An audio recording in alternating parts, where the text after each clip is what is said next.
기도에도 아무 변화가 없을 때라는 제목으로 하나님 말씀 증거하도록 하겠습니다. 69편이 어떤 시편인가 배경을 보면 제가 정리하면 5가지로 정리할 수 있을 것 같아요. 첫째, 경건한 크리스찬이, 그러니까 예수 잘 믿는 크리스찬이. 둘째, 생활하면서 지은 죄 때문에 하나님께 징계를 받고 있을 때, 뭐 그럴 수 있잖아요. 그죠? 살다가 이렇게 여기 여러 가지 죄를 지을 수 있잖아요.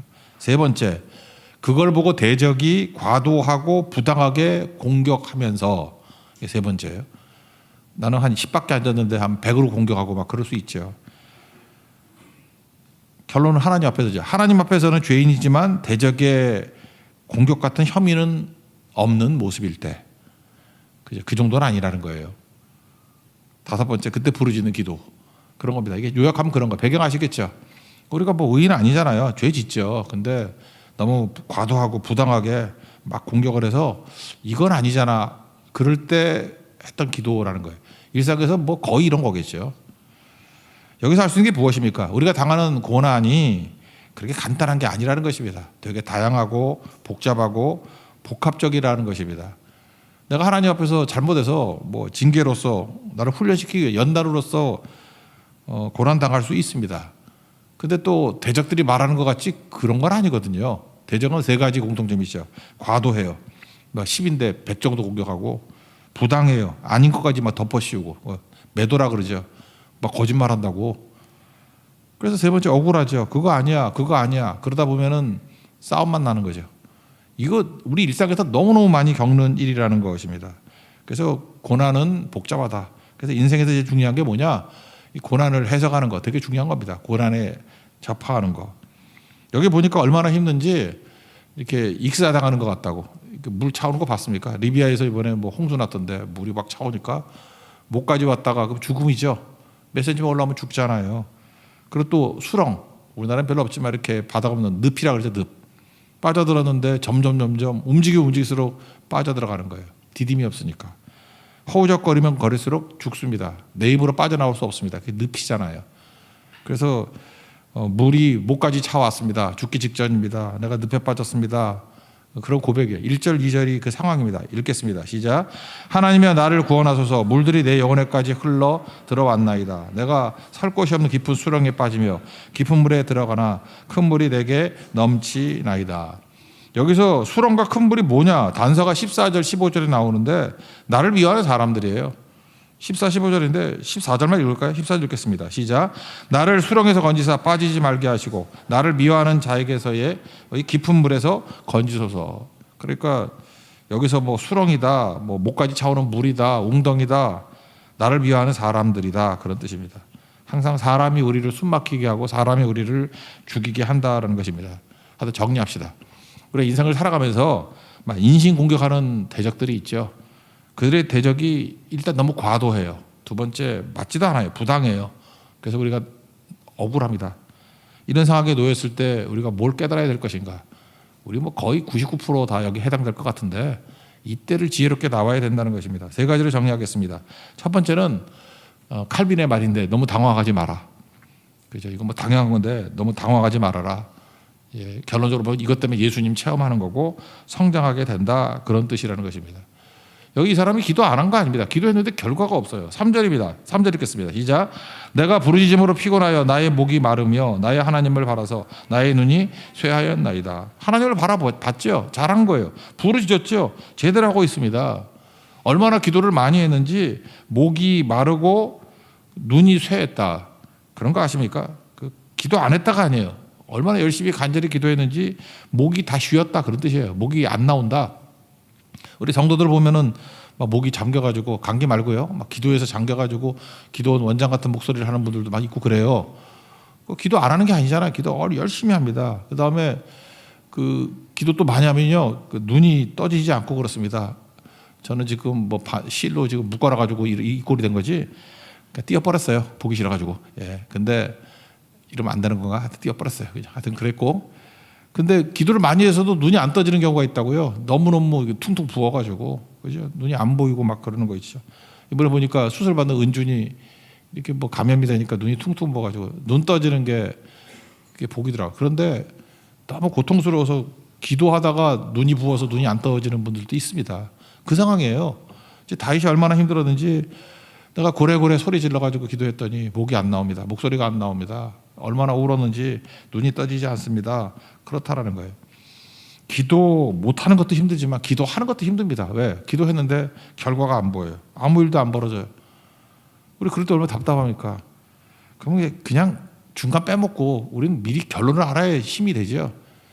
유익이 있습니다. 그걸 통해서 우리가 얻는 게 있잖아요. 저는 혹시 이렇게 기도했는데 빨리빨리 응답이 안 나가지고 좀 초조하시고 좀 성질 급하신 분들이 있으면은 그 제랄드 시처가 쓴 책 하나님의 침묵이라는 책이 있습니다. 이 기도 응답이 그렇게 빠르지 않나 하는 사람에게 되게 도움이 돼요. 하나님의 침묵. 이게 원래 몇십 년 전에 나온 책인데 처음 나왔을 때 제목은 하나님이 기도에 침묵하실 때로 나왔어요. 되게 좋은 책인데 안 사봐 사람들이. 안 사보니까 이 편집자나 이런 사람들이 안타깝잖아요. 그런 거 있다고요. 자, 이렇게 좋은 책인데 이걸 왜 안 보나? 이게 그리고 또 별로 제목만 좋고 좋지 않은 거지 같은 책은 잠깐 팔리고. 그래서 베스트셀러가 베스트 책은 아니라 그러잖아요. 그래서 이렇게 몇십 년 지난 거를 개정판으로 나온 거는 일단은 좋은 책이라고 봐야 돼요. 그죠? 하나님이 기도에 침묵하실 때 이렇게 갖고 있는 사람도 있지만 최근에 디모데에서 또 나왔더라고. 하나님의 침묵이라고. 그러니까 좋다는 거예요. 그죠? 제럴드 시처.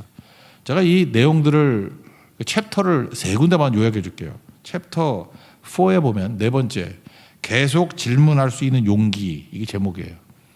그러니까 빨리빨리 응답이 안 되는 건 뭐예요? Keep going, 계속 하라는 거예요. 그래서 연단하면서 하나님께서 기도의 사람으로 만들어가는 과정이 있다. 딱 제목만 봐도 감오죠. 계속 기도할 수 있는 용기.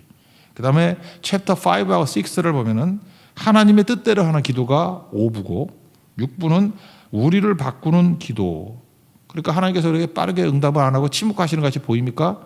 하나님의 뜻대로 구하는 기도를 발견하는 거죠. 그러니까 내가 무엇을 먹을까, 무엇을 마실까, 무엇을 줄까 이런 썩어질 것들을 구하는 게 아니라 하나님의 은혜를 구하는 거죠. 하나님의 뜻을 구하는 거죠. 하늘의 것들을 구하는 것이 되죠. 그러니까 우리를 바꾸는 기도, 내가 변하죠. 그래서 그걸 통해서 자기 부인이 가능해지고 자기 십자가를 지는 게 가능해지는 인생. 그래서 거룩한 인생으로 변화가 된다. 내가 볼 때 이 챕터 이 세 개만 읽어도 답 될 것 같아요. 사기 힘들면요, 그 인터넷 같은 데 뒤져가지고 요 챕터 세 개 요약판만 좀 읽어봐요. 굉장히 도움이 돼요. 그죠? 기도하다가 낙심된 사람들, 좀 지치고 한 사람들에게 큰 힘이 된다라는 것입니다. 그러니까 이 얘기하는 거예요, 그죠? 기도했는데 응답이 없다. 목이 쉬고 막 눈도 퉁퉁 부었는데 결과가 안 나온다. 그래서 존 칼빈이 그런 얘기했어요. 너무 당황해하지 말아라. 그죠? 당황해하지 말아라. 그래서 존 칼빈이 표현했던 것이 이거예요. 역겨운 비난이 온다고 너무 당황해하지 말아라. 그 당연한 거다. 그래서 당연한 것을 좀 설명해 준다 그러면 부당하니까 까다롭 없는 거죠. 그래서 이 시편 이게 예수님의 메시아 시편이라 그래요. 시편 22편, 102편, 뭐 69편 여기가 35절인가 그런데 7절이 예수님의 묘사로 나와요. 뒤에도 이렇게 나왔죠. 뭐 주님을 향한 열심히 뭐 나를 삼킨다. 성경 정화할 때 여기 나오는 구절이고요. 되게 많다고. 그래서 왜 내게 그럴 때 여기서 까닭 없이 고난당한다. 이것도 여기 나오는 구절이에요. 4절 읽겠습니다. 시작. 까닭 없이 나를 미워하는 자가 나의 머리털보다 많고 부당하게 나의 원수가 되어 나를 끌으려 하는 자가 강하였으니 내가 빼앗지 아니한 것도 물어주게 되었나이다. 그러니까 까닭 없이 미워하는 사람이 머리털보다 많대. 그러니까 무지 많다 그러는 거죠. 빼앗지도 않았는데 물어줘야 되고 하지도 않은 일을 했다 그러고 그러니까 뭐예요? 이럴 때 억울하죠. 부당하니까 억울하죠. 그러니까 이게 지금 3중으로 봐야 돼요. 예수님 체험, 이거 다윗 체험, 나의 체험. 그래서 크리스찬들은 이런 경험 합니다. 요한복음 15장 25절에 요 구절을 인용했죠. 그러나 이는 그들의 율법에 기록된 바 그들이 이유 없이 나를 미워하였다 한 말을 응하게 하려 함이라. 그럴 때 이게 나를 이유 없이 나를 미워하였다 이 말을 응하게 했다. 이게 어딘지 그러면 69편 4절 이 말씀이에요. 그죠? 이게 예수님께서 이 말씀을 응하게 하려 합니다. 세상이 왜 예수님 미워하고 다윗 미워하고 크리스천들을 미워할까요?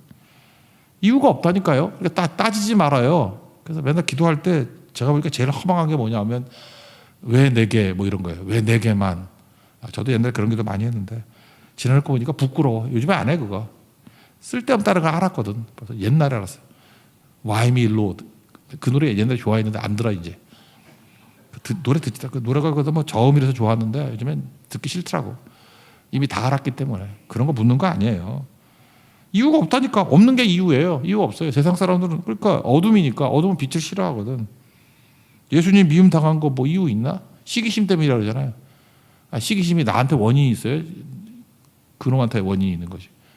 그 사람이 시기심 가는 걸 내가 어쩌란 말이야. 컨트롤 못 하잖아요. 그런 거죠. 디모데 후서 3장 12절 보니까 경건하게 살고자 하는 자, 무릇 그리스도 예수 안에서 경건하게 살고자 하는 자는 뭘 받아요? 박해받는다. 그러니까 잘못 산다고 박해받는 거 아니에요. 너무 잘 믿고 잘 살아도 박해받는 거죠. 그러니까 그러면 나는 박해 안 받으라고 잘못 살 거야. 그래도 박해받아요. 그러면 그거는 진짜 개고생하는 거고. 그러니까 우린 이래도 고난 저래도 고난이에요. 베드로전서 2장 19절에 보잖아요. 부당하게 고난을 받아도 하나님을 생각함으로 슬픔을 참으면 무지 아름다워. 근데 또 뭐 죄를 진다 그러죠. 죄가 있어 매를 맞고 참으면 무슨 칭찬이 있으리요. 선을 행함으로 고난을 받고 참으면 하나님 앞에서 아름답다. 그러니까 크리스찬 되면 이래도 핍박 저래도 핍박 그런 게 있거든요. 그러니까 부당하게 당하는 고난이 낫죠. 의를 행함에도 불구하고 당하는 고난이 낫죠. 그러니까 너무 당황하지 말자 이런 얘기예요. 우리 크리스찬으로 살아갈 때 우린 빛이기 때문에 그냥 어둠 속을 살아가면 다르기 때문에 오는 불편함, 공격 뭐 이런 거 있다라는 것입니다. 그러니까 주님 바라보고 이것 때문에 주님께서 우리에게 유익 주시는 거니까 신경 쓰지 말라. 이게 첫 번째 자세인 것 같아요. 이거 빨리 깨달았으면 좋겠습니다. 그리고 두 번째 내용은 뭐냐면 억울하잖아요. 근데 사람이 억울하면 뭐로 착각을 하냐면 자기가 의로움으로 착각해. 내가 의롭다 이렇게 생각을 한다고요. 작은 그림에서는 의로움이에요. 왜냐? 너무 과도하고 부당하고 그래서 억울해. 그래서 대적이 하는 얘기가 맞지는 않아. 그런 의미에서 의로울 수는 있어요. 그렇지만 크게 보면 하나님 앞에서는 의로운 자 없어요. 뭐가 의로워 의롭기는. 시편 14편에 나오잖아요. 거기 의인 없나니 하나도 없다. 그걸 번역을 뭐라고 했어요. 어리석은 자는 하나님이 없다 그런다. 그걸 의인 없다 그렇게 표현하잖아요. 의인 없나니 하나도 없다. 로마서 3장에 수요일 날 왔어야 알지. 그죠? 9절부터 쭉 나오잖아요. 예. 수요일부터 나오는 게 그 얘기예요. 그죠? 그런 거. 여기 5절 한번 읽읍시다. 5절 시작. 하나님이여 주는 나의 우매함을 아시오니 나의 죄가 주 앞에서 숨김이 없나이다.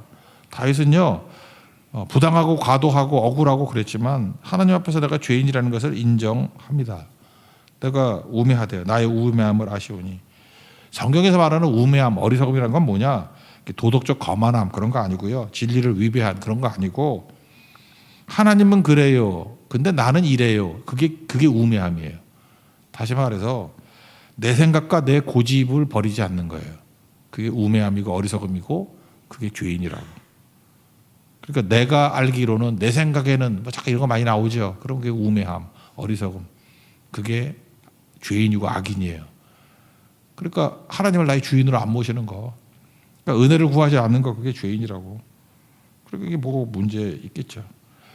근데 우리는요 이렇게 상대적인 게 되게 많아. 내가 분명히 잘못을 했어. 죄도 졌는데 과도하게 공격을 하고 부당하게 공격하고 억울해. 심히 억울해. 그럼 자기 죄는 싹 잊어버리고 갑자기 자기가 의인이 돼버려. 그런 경험 되게 많거든요. 어떤 사람이 맨날 거짓말 밥 먹듯이 하고 죄 엄청 졌어요. 죄인이죠. 나쁜 사람이에요. 근데 이걸 대하는 게 좀 부당해. 과도해. 막 밀치고 욕하고 때리고 그럼 갑자기 그 사람이 의인이 돼버려. 그죠? 나는 피해자다가 막 그러고. 아닌데? 그죠? 이게 과도한 거죠. 부당한 거죠. 그럴 뿐이지. 자긴 죄인이지. 우리 크리스찬이 그렇다니까. 우리가 완전 결백해진 게 아니에요. 성인 반열에 산 게 아니라고. 그래서 세상에서 우리 크리스찬들이 하여튼 세상 사람에서 꼴 보기 싫어한다고. 우리가 크리스찬들도 죄를 짓잖아요. 잘못하잖아요. 근데 과도하게 공격을 해. 그러면 세상 사람들은 이중적이다. 인테그리티가 없다. 그래서 공격을 하는데 크리스찬들은 느끼기를 경건하게 사는 자는 핍박을 받는다. 뭐 이런 걸로 생각을 하면서 자기가 의롭다고 생각한다고. 아니죠. 죄는 죄죠. 우리 잘못한 거 있잖아요. 그러니까 불쌍히 여겨주세요. 죄인입니다. 그리고 자기 그 얘기하고 세상의 부당함에 대해서 하나님께 호소해야죠. 하나님, 내가 부당하게 과도하게 공격을 당합니다. 그래야 되는 건데 뭘 놓쳐요?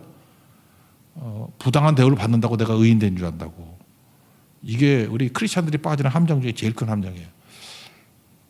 실명을 들어서 예를 들어도 될지 모르겠어요. 예를 한번 든다 그러면 제가 좋아하기도 해요. 개그우먼 가운데 김지선 씨라고 있습니다. 김지선 알죠? 아주 쾌활하고 좋아요. 기독교 방송에 나와가지고 간증을 했습니다. 막 눈물을 펑펑 흘리면서. 다둥이 엄마예요. 애 넷 낳았어요. 사실 우리 교회 오면 명함도 못 넣는데. 네. 3남 1녀 4명의 다둥이 엄마예요. 근데 14년 동안 도와줬던 무슨 아주머니가 계신가 봐요. 근데 14년이면 꽤 길잖아요. 애들 같이 도와주면서. 14년 지나고 떠나면서 한마디를 했대. 너 때문에 교회 안 다니는 거야. 그랬대. 너 방송에 나와가지고 내가 말은 안 했지만 너같이 못될 애가 없어. 너 보고는 도저히 교회 못 다니겠다. 그랬대요. 아, 그 아줌마도 너무하지. 뭐 14년 있었는데 뭐 떠날 때 뭐 그런 소리야. 그러니까 이 아줌마가 뭘 모르요? 의의를 모르가. 의. 좋은 관계를 맺고 끝내야 되는 걸 모르는 거야. 이거 참 문제 있는 아줌마인데 제가 볼 때 그래요. 근데 하여튼 그랬대. 그랬더니 김지선 씨가 방송에 나와가지고 진짜 펑펑 울면서 한번 보세요. 한 영혼이 저 때문에 예수님 안 믿는데요. 한 영혼이 저 때문에 교회를 안 다닌대요. 하나님께 얼마나 죄송한지 몰라요. 그러면서 나는 용서하지 않아도 좋으니까 꼭 예수님 만나고 믿으세요. 그랬다라는 거예요. 뭐 거기 분위기 좋았어요. 기독교 방송 분위기는. 근데 그거에 불신자들이 막 댓글을 다는데 하나님께 사과하지 말고 이모님께 사과해라. 가증스럽다. 믿음은 뭐하냐. 뭐 인성이 그 꼴이 뭐냐. 종교에 미친 뭐 X 뭐 이렇게 써 있고. 그래요. 제가 볼 때 그래요. 그 김지선 씨에 대해서 좀 제가 볼 때 과도해요. 과도하고 부당하고 억울도 하겠지. 그래서 간증이 어려운 거예요.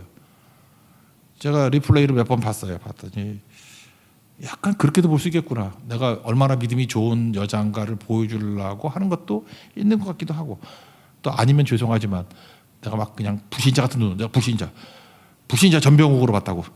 그죠? 안티 전병욱으로. 그러니까 그렇게도 보이겠더라고. 괜히 자기가 이렇게 온화한 척, 회심한 척 그런 것도 있더라고요. 참 어렵겠다 그런 생각을 했어요. 그래서 이런 상황에 놓이면 어떻게 돼야 되냐. 이렇게 입으로 메시지 하는 건 아닌 것 같아. 그죠? 일단 뭐 잘못한 거죠. 잘못한 거니까 맞아요. 그 하나님께도 회개해야 되지만 이모님께도 사과하는 게 맞죠. 내가 볼 때 했겠지. 안 했겠어요. 그 정도니까 내가 잘못했어요. 그랬겠지. 근데 그 말로 한다고 그게 해결이 되는 게 아니거든요. 그 정도로 말할 아줌마면은 뭐 잘못했다 그런다고 받아줄 리가 없을 거라고. 그죠? 그래도 해야죠. 그러고 난 다음 말은 거기서 그치고 그 다음부터 잘 망하는 게 중요해요. 난 지금 김인선 씨 제일 잘한다고 생각해요. 막 욕을 바가지로 먹고 있는데 그냥 가만히 있잖아요. 뭐 댓글도 안 달고 그냥 욕 먹고 있잖아요. 잘못했다고. 그리고 이후에 자기 부인하고 자기 십자가 지는 인생을 살아가는 것. 그런 기회가 와요. 억울하다고 잠깐 말하면 그게 해소가 되는 게 아니야. 함정에 빠지는 거예요. 다윗도 그랬죠. 다윗이 뭐 보세요. 뭐 범죄 합으로 말미암아 고난 당했잖아. 뭐 압살롬에게 반란도 일으키고 그거 뭐 바세바의 죄 때문이라고 말할 수도 있겠지만 그거 아니라고 쳐도 아들 교육 잘못 시킨 건 있잖아. 자기가 허물이 없나. 그렇죠. 과도하죠. 그렇다고 반란까지 해? 과도하고 부당하고 억울하죠. 그래서 사람들이 막 뭘 얘기를 할 때 그냥 욕먹잖아요. 심의가 저주하고 할 때 그냥 욕먹잖아요. 하나님께서 저의 저주 때문에 나를 선으로 갚아주시기 바란다. 잘 망하는 거예요. 그럼 하나님 불쌍히 여겨주셔요. 이게 답이라고. 중요한 건 뭐예요? 내가 부당한 대우를 당하더라도 내가 의로운 거 아니에요. 부당할 뿐이지. 그죠? 그래서 예수 잘 믿는 거는 욕 잘 먹는 거예요. 그리고 공격하면 그냥 당하고 예수님 같이 침묵하면서 당하라고. 십자가 지면 그냥 박혀 못 박히라고. 그러면 부활이 있어요. 하나님이 한순간에 확 뒤집어 버리는 시간이 있다고. 성경 그런 얘기예요. 그래서 신앙이 뭔지 알아요? 잘 욕먹고 잘 수치당하고 잘 죽는 거. 그게 사는 길입니다. 그 길 잘 걸어갈 수 있는 우리 하나님의 거룩한 종 되기를 바랍니다. 마지막 한 가지 더 얘기한다 그러면 13절부터 18절까지는 이제 강구하는 거거든요. 하나님 강구합니다. 이게 수요일 날 내용하고 거의 비슷한 것 같아요. 하나님의 성품을 묵상하면서 기도해요. 하나님의 성품을. 그냥 막 기도하는 게 아니죠. 그래서 믿음과 믿음주의가 다르다고 그랬다고요. 믿음은 뭐냐 하면은 대상이 있는 게 믿음이에요. 그러니까 삼일체 하나님, 하나님의 사랑과 예수님의 십자가와 성령의 도우심, 그걸 알고 그거를 달라 그러는 게, 영접하는 게 믿음이라고 그랬잖아요. 믿음의 스위치, 영접하는 거. 근데 믿음주의는 뭐냐 하면은 입으로만 얘기하는 거예요. 믿음은 세 가지가 있어요. 로마서 10장에 보면 머리로, 그죠? 올바른 지식이 있어야 되고, 마음으로 믿어 의에 이르고, 입으로 시인하여 구원에 이른다고. 그러니까 머리로 이해하고, 마음으로 영접하고, 입으로 시인하는 거. 이게 믿음이에요. 근데 믿음주의는 뭐냐 하면은 입으로만 나불나불 하는 거야. 뭐 주여 주여 뭐 이러고, 경건의 모양은 있지만 경건의 능력은 부인하는 자니, 그러니까 모양만 죽어. 야고보 사도 같으면 영혼 없는 몸이 죽은 것이 행함이 없는 믿음은 죽은 것이다. 뭐 이런 거, 이렇게 믿음주의를 얘기하는 거잖아요. 근데 다윗은 참 훌륭한 게 뭐냐 하면 하나님 앞에 기도할 때 하나님의 속성을 근거로 해서 기도해요. 이게 거의 똑같은 얘기예요. 로마서하고. 여기 보니까 제가 헨리 마틴이라는 사람 얘기했죠. 31세인데 선교사예요. 나는 이 말을 너무 좋아하는데, 내 하루 시간 가운데 제일 기쁠 때가 언제냐면 하나님의 성품을 묵상하는 시간만큼 내게 가치 있는 시간이 없다고. 그럼 하나님 성품을 묵상하는 거예요. 묵상하다 보면 믿음이 생기고 막 용기가 나고 그러는 거예요. 여기 지금 묵상하는 게 몇 가지가 나오는데, 첫 번째 하나님의 인자, 진리, 똑같아 순서가.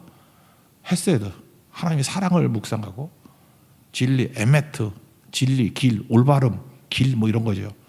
긍휼을 묵상하고, 그죠? 이런 거 묵상한다고. 예를 든다 그러면 인자라는 게 뭐예요? 인자, 사랑, 하나님의 사랑. 그러면 요한복음 3장 16절이 제일 맞죠. 하나님 세상을 이처럼 사랑하사 독생자를 주셨으니 이는 그를 믿는 자마다 멸망치 않고 영생을 얻게 하려 하심이라. 하나님 사랑이 뭐냐 그러면 독생자를 주셨잖아. 제일 좋은 걸 주셨잖아. 이거 묵상하는 거예요. 사위 오면 닭 잡아준다. 왜 그래? 제일 귀한 딸을 줬으니, 옛날에 닭이 굉장히 귀했거든.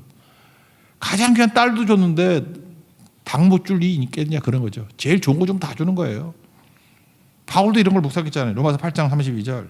자기 아들을 아끼지 아니하시고 우리 모든 사람을 위하여 내주시니 하나님이 그 아들과 함께 모든 것을 우리에게 주시지 않겠느냐.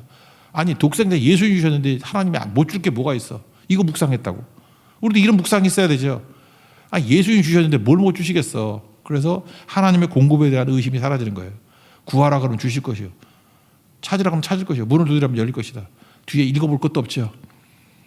아들이 생선을 달라 그러면 생선 주지, 뭐 돌멩이 주고 뭐 그런 거 주겠어? 뱀 주겠어? 그죠? 그 뭐 당연한 얘기 하고 있는 거예요. 그러니까 하나님에 대한 묵상, 예수님도 하나님에 대한 묵상 좀 해봐라 그 얘기죠. 하물며 하늘에 계신 너희 아버지께서 좋은 거 안 주시겠느냐 그러잖아요. 그거에 바로 묵상이라고. 우리에게도 이런 묵상이 있어야 된다는 것입니다. 그다음에 진리도 마찬가지죠. 하나님에 대한 묵상이 있으면 이거 놀라운 거죠. 읽지도 않고 설명만 하네. 13절 읽겠습니다. 13절 시작. 여호와여 나를 반기시는 때 내가 주께 기도하오니 하나님의 많은 인자 헤세드와 구원의 진리로 내게 응답하소서. 에메트는 길이요 진리와 생명이니 이거죠. 답이죠 답. 우리에겐 답이 없어요. 우리에겐 길이 없다고. 근데 예수님이 길이고 답이고 생명이라고. 왜 빠른 해결책을 안 주시죠? 우리는 뭐 하나님 답 주세요 그러면 내가 생각하는 답이 답인지 알아. 내가 생각하는 답이 아니라는 거 지워가는 과정에 시간이 걸리는 거죠. 이스라엘 백성들 애굽에서 뭐 팔레스타인 가는데 가나안 가는데 2주면 된다 그러죠. 길어봐야 2주. 뭐 빠르면 3, 4일. 40년 걸린 이유가 뭐예요? 홍해 바닷길 걸어가고 거기서 하나님을 체험하게 만든 거잖아요. 그게 뭐예요? 하나님의 에메트라고. 하나님께서 우리를 하나님의 길로 인도하십니다. 그게 제일 유익한 길이에요. 그게 생명의 길이고 능력의 길이라고. 뭐 더 설명할 것도 없죠. 최고 좋은 거 주신다고. 그리고 여기 또 앞부분에 나왔던 거 그런 거 나오네. 하나님의 얼굴 우리가 보여주신다고. 민수기 6장에 나오는 축도하고 똑같다 그랬죠. 하나님의 얼굴. 하나님이 웃으시면 끝장을 난다 뭐 이런 거죠. 다 해결된다. 만사 오케이 그런 거예요. 제가 제임스 패커 얘기했잖아요. 제 인생에서 가장 도움이 됐던 게 뭐냐면 제임스 패커의 Knowing God, 하나님을 아는 지식. 그거에 대해서 제 믿음이 제일 흔들리지 않았어요. 왜냐? 내가 믿는 하나님이 어떤 하나님이지 이게 묘사가 하나씩 나오는데 그 챕터 읽고 영접하고 챕터 읽고 영접하고 저는 제 목사 훈련 거기서 다 받은 것 같아요. Knowing God, 하나님을 아는 지식. 그래서 지식이 중요해요. 그래서 말씀 중심적인 교회가 성장하는 이건 뭐냐? 뭘 믿는지를 알잖아요. 물 떠놓고 비나이다가 아니잖아. 우리 뭘 믿는지를 설명할 수 있어야 되죠. 뭘 믿는 거, 어떻게 구원받는지 아시겠죠? God saved you by His grace. 은혜로 말미암아. 그죠? When you believed. 그걸 받아들일 때. 알잖아요. 에베소 2장 8절. 명확히 알잖아요. 이게 하나님의 선물이라고. 흔들림이 없죠. 그러니까 기도도 그렇게 기도하는 거라고. 하나님의 뜻대로 구하는 기도고 내가 변하는 기도고. 오늘 그 얘기입니다. 저는 69편 이게 굉장히 유명한 시편이에요. 그리고 신학적으로도 우리를 탄탄하게 만들 수 있는 이 시편이라고. 이 앞부분의 내용들 꼭 붙들고 오늘 세 가지죠. 고난은 다양해요. 단순한 게 아니라고. 당황하지 말자. 칼빈 말같이 당황하지 말고 예수 체험하고 성장시켜 주신다. 그 다음에 부당함이 있고 과도함이 있을 때 의롭다고 착각하지 마라. 여전히 나 죄인이에요. 하나님 앞에서 깨끗하게 하고 침묵하면서 자기 부인하고 자기 십자가 지면 하나님께서 역전 이렇게 해주신다는 거예요. 십자가에서 부활을 체험하게 하신다. 기도는 성품 묵상하는 게 기도예요. 잠깐만 우리 문제 묵상하면은 문제 벗어나게 해달라고. 그거 나중에 다 떠나가요 주님. 그러니까 하나님의 성품을 묵상하는 기도. 그리고 성경 볼만 난다고. 성경 읽으면서 하나님 성품이 이런 것이군요. 거기서부터 기도가 나오는 거예요. 전능하신 하나님을 보면서 내 기도가 나오는 거고 전지하신 하나님을 보면서 내 기도가 나오는 거예요. 그게 진짜입니다. 이런 생명의 능력을 체험하는 믿음의 종 되기를 축원합니다. 자리에서 일어나겠습니다. 십자가를 참으신